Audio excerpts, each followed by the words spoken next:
People always say seeing is believing.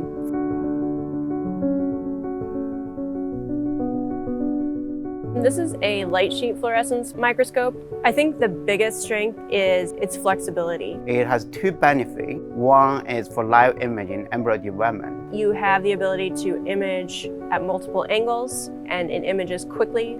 Another big application is imaging large tissue with high resolution. So really seeing where neurons and synapses attach and what's happening in these connections that are so small.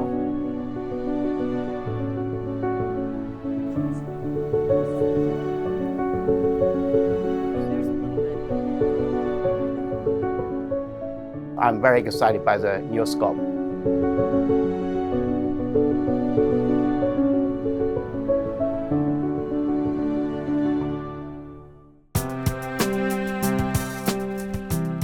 I think it's about 10 years ago, Amanda and Sean built the light sheet system. And we thought, this is something we have a skill set for.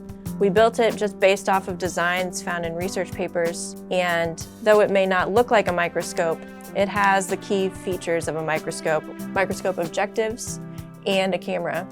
Before we send the laser to the mirrors, it's a round beam like you would expect when you look at a laser. But then after the mirrors, it creates a sheet seen as a long line, and this gets sent into the back of the microscope objective and focused onto the sample inside the sample chamber.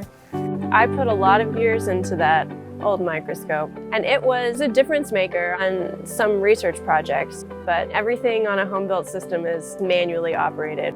One of the most important jobs here is training to the postdoc, training to the student, and sometimes training to the PIs. The home-built one is very hard to train a user to use it by themselves. The one we had this time is much more user-friendly, has new camera, new laser, new optics, so it will generate much better data. The way the light is introduced to the sample reduces the effects of phototoxicity. I love lasers and optics and studying light. I like helping the researchers solve a problem by making the technology work for them. I'll be a little sad to see that old microscope taken apart. It's also exciting because then that space will go to another new exciting piece of technology.